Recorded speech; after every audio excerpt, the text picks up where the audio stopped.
मुझे लगता है कि जो आंदोलन के अंदर जो ज़्यादा लोग जाते थे तो वो अब नहीं जाते, वो अब नहीं जाते। जैसे चौधरी देवलाल ने एक बार पहले बात कही थी कि यहाँ समझाना मुश्किल है, बहकाना आसान है। समझाना मुश्किल है, बहकाना आसान है। तो यहाँ बेचारे हमारे बड़े बड़े लोगों को बहका लेते हैं। किसान आंदोलन के बहाने जो तथाकथित जो कुछ लोग हैं, तथाकथित जो लीडर हैं, वो अपनी राजनीति चमकाना चाहते हैं। लेकिन आपको लगता है कि एक वर्ग विशेष अब नफरत करने लगा है बीजेपी से?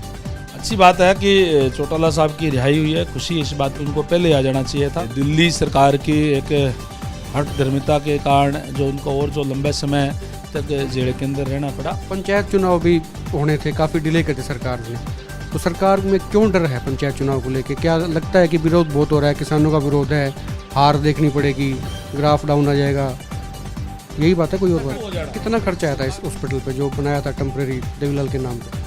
लगभग मुझे लगता है कि 18 करोड़ कुछ रुपए उस पर लगे। ये भी कह देते हैं इसमें बहुत बड़ा घोटाला है। लोग तो नहीं, जो विपक्ष के लोग हैं उनको तो केवल घोटाले देखते हैं। उनको नमस्कार, एक बात पोस्ट में आपका स्वागत है। मैं हूं सर्वेश कुकरा। इस वक्त मेरे साथ डिप्टी स्पीकर हैं हरियाणा विधानसभा के रणबीर गंगवा। इनसे बात करेंगे। गंगवा साहब, हरियाणा में किसानों का जो आंदोलन था उसी से बात कर लेते हैं। क्या लगता है कितना लंबा चलेगा?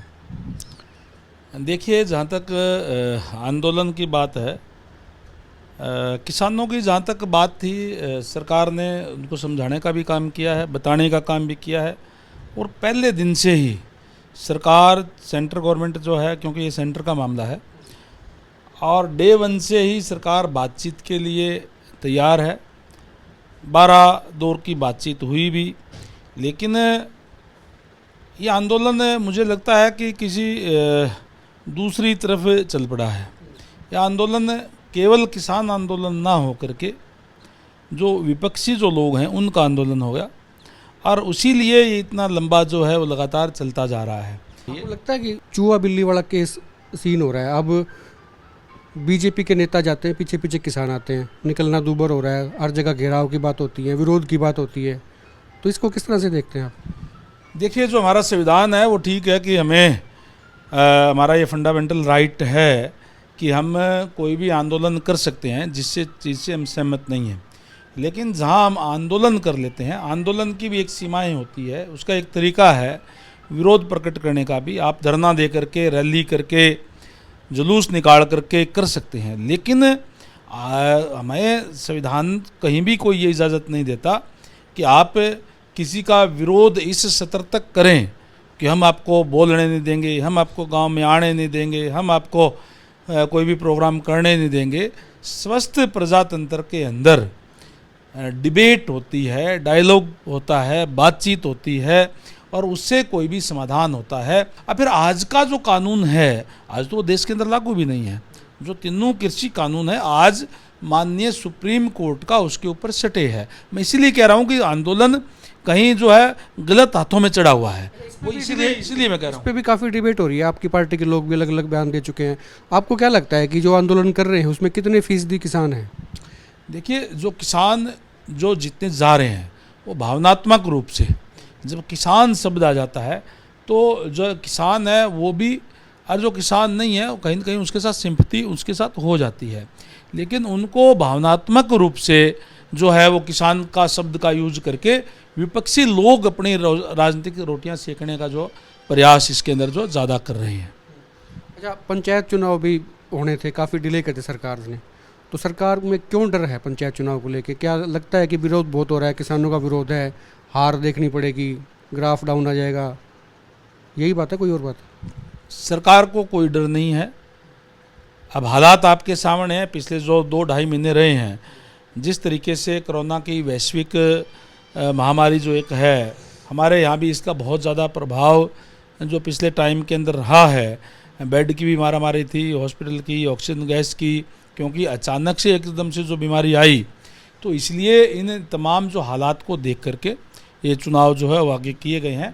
हालात, परमपिता परमात्मा से हम सारे दुआ करें कि जल्दी हालात ठीक हो, और जिस तरीके की से जो हमारे वैज्ञानिक है, डॉक्टर साहिबान है, एक आशंका जता रहे हैं कि हो सकता है कोई तीसरी लहर ना आ जाए, परमात्मा करे वो ना आए, और हालात सामान्य हो तो उसी टाइम जो है सरकार चुनाव के लिए तैयार है।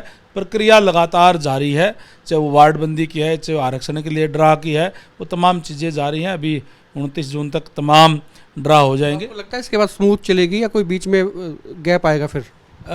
मैंने जैसे पहले कहा कि परमात्मा ना करे कोई इस टाइप के हालात फिर दोबारा बने कि जो बीमारी की जो है वो ना आए, तो निश्चित तौर पर चुनाव भी होंगे और सारी चीज़ें स्मूथ चलेगी। जिनके आशीर्वाद से आप राज्यसभा में गए थे, ओम प्रकाश चौटाला, वो बाहर आ गए, सज़ा पूरी हो गई है, तो क्या लगता है कि इनर थोड़ी सी उठेगी? अच्छी बात है कि चौटाला साहब की रिहाई हुई है। खुशी है इस बात की, क्योंकि लंबे समय से उनके एक उम्र को देखते हुए, सेहत को देखते हुए और उनको जो कानून जो बने थे उसके तहत उनको पहले आ जाना चाहिए था। जहाँ तक मुझे लगता है कि दिल्ली सरकार की एक हठ धर्मिता के कारण जो उनको और जो लंबे समय तक जेल के अंदर रहना पड़ा। लेकिन अब क्योंकि चौटाला साहब की उम्र भी काफ़ी हो गई है और इन लोगों के अंदर जो जिस तरीके से दो फाड़ हो गई थी, तो उसमें मुझे लगता नहीं कि अब कोई ज़्यादा कोई इन लोगों का कोई गिराफ उठने वाला है।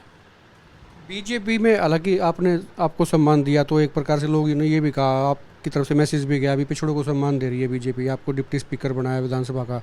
लेकिन ऐसे वर्ग काफ़ी लोग मिलते हैं मुझे, और भी आवाज़ भी उठती रहती है कि बीजेपी में सम्मान नहीं मिल रहा है पिछड़ा वर्ग को, क्योंकि आप लीड करते हैं पिछड़ा वर्ग को। आपको लगता है कि इनकी कमी है जो होनी चाहिए, थोड़ा और मिलना चाहिए सम्मान? सुधार की गुंजाइश तो हमेशा ही रहती है, मैं उससे इनकार नहीं कर रहा। लेकिन भारतीय जनता पार्टी ऐसी पार्टी है जो सबका साथ, सबका विकास, सबको साथ लेकर के चलने वाली पार्टी है। आज अगर मैं बैकवर्ड क्लास की भी बात करूं तो जो मोस्ट बैकवर्ड है उसी से राज्यसभा मेंबर भेजा गए हैं, राम कुमार जांगड़ा जी को। आज स्टेट के अंदर भी मोस्ट बैकवर्ड में मैं हूँ, BCB के अंदर लोग भी हैं। हर जाति के लोग जिस तरीके से, क्योंकि हमारा समाज जो है जातिगत बटा हुआ है, वर्ग वाइज भी बटा हुआ है, सबका ध्यान रखते हुए, चाहे वो संगठन की बात है, चाहे वो सरकार की बात है, और चाहे माननीय हमारे जो मुख्यमंत्री हैं मनोहर लाल जी, वो तो हमेशा कहते हैं कि मैं जात पात को मानता ही नहीं, ना कोई क्षेत्रवाद की बात। हरियाणा में एक का नारा दे करके सबका समान विकास करने का काम किया है। और इस बात के लिए मैं बधाई भी देता हूँ हमारे माननीय मुख्यमंत्री महोदय को, हमारी सरकार को भी, कि जिस तरीके से कोरोना काल के अंदर जहाँ कोरोना से निपटने का काम सरकार ने किया, जो आदरणीय मनोहर लाल जी की डायरेक्शन से, मनोहर लाल जी का तो बयान ही आया था, धीरे धीरे करके लगाओ, वैक्सीन खत्म हो जाएंगी।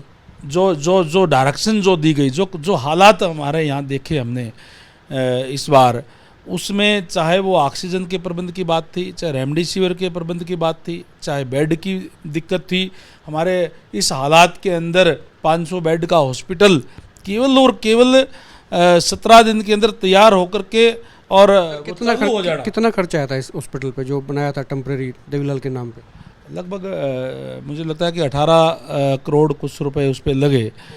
कितने मरीज होंगे आज के दिन, कोई डाटा आपके पास हो टेंटेटिव? इस बात की आपको और मुझे तो खुशी है ही, आपको भी इस बात की खुशी होनी चाहिए कि आज उसके अंदर मरीज नहीं है, क्योंकि जो हमारे जो डॉक्टर साहिबान हैं, हमारे जो प्रशासन ने, सरकार ने जो प्रबंध किए, उससे जो कंट्रोल आज जो है वो हो गया है। लेकिन जो जिस टाइम पे वो हॉस्पिटल बना था, उस टाइम पे एक एक बेड की मारामारी थी यहाँ पे, और इसीलिए अस्थायी हॉस्पिटल मैं जहाँ तक समझता हूँ, हम जो दूसरे जो देशों के अंदर तो ये सुनते थे कि 1 महीने के अंदर, 1.5 महीने के अंदर, 2 महीने के अंदर हॉस्पिटल बन के तैयार हो गए। लेकिन हमने यहाँ भी 17 दिन के अंदर हॉस्पिटल बना करके उसके अंदर गैस की, ऑक्सीजन गैस की और की तमाम पाइपें लगा करके उसको चालू करने का काम। ये भी कह देते हैं बहुत बड़ा घोटाला है। लोग तो नहीं, जो विपक्ष के लोग हैं उनको तो केवल घोटाले देखते हैं, उनको जब प्रबंध नहीं होते तो लोग सरकार से जवाब मांगते हैं कि प्रबंध नहीं थे। हर बात में विरोध करना, अभी कोरोना राजनीति होती है, डंडे भी तो खाए ना किसान। राजनीति जो होती है, राजनीति जो है वो करने के लिए और बहुत टाइम होता है। जो इस टाइप की जो महामारी है उसके अंदर भी राजनीति करना, ये मैं कहूँगा कि विपक्ष की ओछी राजनीति थी। हमने तो उस टाइम भी उनसे कहा था कि जब कोई भी महामारी आ जाती है तो उसको हमें सबसे एकजुट होकर के और उसके साथ जो लड़ाई लड़नी चाहिए, उसको भगाने का काम करना चाहिए, ना कि उसके अंदर भी अपने राजनीतिक। सीएम का विरोध किया तो डंडे भी तो सर किसानों को पड़े। कहा ना कि इस टाइम पे इस टाइप के हालात नहीं होने चाहिए थे। ये कोई हालात। आखिरी में वो सवाल थोड़ा सा बस वही है, उसके बाद खत्म करेंगे। किसान अब दोबारा से इकट्ठा हो रहे हैं बॉर्डर्स पे, कूच कर रहे हैं, आए दिन जो है ना वो जाते हैं बारी बारी करके, और अब भीड़ बढ़नी शुरू हो गई है। तो आपको लगता है कि दोबारा से फिर वही माहौल क्रिएट हो रहा है जो थोड़ा सा ठंडा हुआ था कटाई के वक्त? मैं तो किसान भाइयों से निवेदन करना चाहूँगा, मैं खुद एक किसान हूँ। नहीं, आप माहौल को कैसे देखते हैं इसको? मैं बता रहा हूँ कि मैं ये तो वही बात है, जो विपक्ष के जो लोग हैं वो इस टाइप की जो है अपना प्रयास कर रहे हैं कि उनको और तो कुछ चीज़ मिली नहीं जिससे वो कोई बीजेपी का कोई विरोध कर सकें या बीजेपी के सामने कहीं टिक सकें। किसान आंदोलन के बहाने जो तथाकथित जो कुछ लोग हैं, तथाकथित जो लीडर हैं, वो अपनी राजनीति चमकाना चाहते हैं, वो इस टाइप का भ्रम में डालने का काम करते हैं। मैं तो किसान भाइयों से अनुरोध करूंगा कि कहीं को भ्रम में आने की ज़रूरत नहीं है। हमारे यहाँ अगर मैं हरियाणा की बात करूं तो हमारे यहाँ पड़ोस के अंदर राजस्थान की गवर्नमेंट है, राजस्थान गवर्नमेंट जो है कांग्रेस की सरकार है, पंजाब के अंदर कांग्रेस की सरकार है, वहाँ केवल गेहूँ तो खरीदी जाती है पंजाब के अंदर। हमारे यहाँ पे हमने बाजरा खरीदने का काम किया, हमने सरसों की पिछली बार जो है हमने अच्छी खरीद की, उससे इस बार हालात ये हुए कि एमएसपी पे बेचने की ज़रूरत नहीं पड़ी किसी को। आज वो एमएसपी से बहुत ऊपर जो बिकी है। सूरजमुखी हमारी जो एमएसपी से ऊपर बिकी, और जब नीचा रेट आया तो एमएसपी पे खरीद। मैंने सारी मान ली, लेकिन एक चीज़ समझ में नहीं आती, यूपी से नेता आते हैं हरियाणा में, हरियाणा वाले लोग उनके पीछे लग जाते हैं। इसमें आप क्या समझते हैं? यूपी में आंदोलन का इतनी कोई गति नहीं है वहाँ पर, वहाँ विरोध भी नहीं हो रहा है, टोल भी फ्री है, मतलब टोल लग रहा है वहाँ पर, आज़ाद हैं टोल। यहाँ ऐसा क्यों होता है कि यूपी से नेता आते हैं, हरियाणा के लोग लग जाते हैं? इसमें क्या दिखता है आपको? मैंने तो पहले ही कहा ना, हमारे यहाँ का जो लोग हैं बेचारे भोले भाले हैं, गांव के लोग जो है वो विश्वास कर लेते हैं। और यहाँ जैसे चौधरी देवलाल ने एक बार पहले बात कही थी कि यहाँ समझाना मुश्किल है, बहकाना आसान है। तो यहाँ बेचारे हमारे भोले भाले लोगों को बहका लेते हैं और अपने साथ लग जाते हैं, नारा इस टाइप का दे देते हैं।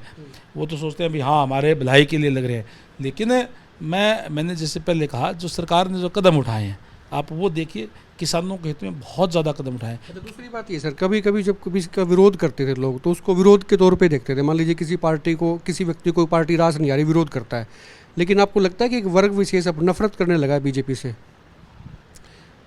अब ये बात तो आप जो लोग आपको जैसे लगता है उन लोगों से आप पूछ सकते हैं। कोई बीजेपी से नफ़रत की बात नहीं है। मैंने जैसे पहले कहा, नफ़रत तो वो लोग करते हैं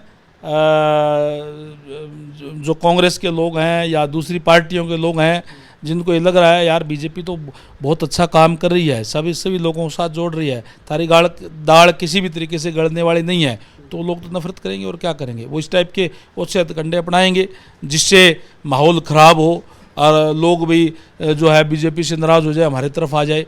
वो इस टाइप का माहौल बढ़ाने का प्रयास करें। लेकिन लोग अब धीरे धीरे समझने लग रहे हैं, लोगों की समझ में आज। आखिरी सवाल सर, कोई टाइम पीरियड आपको लगता है कि महीने, 2 महीने, 6 महीने, ये आंदोलन कब खत्म हो सकता है? कोई नज़र आता है?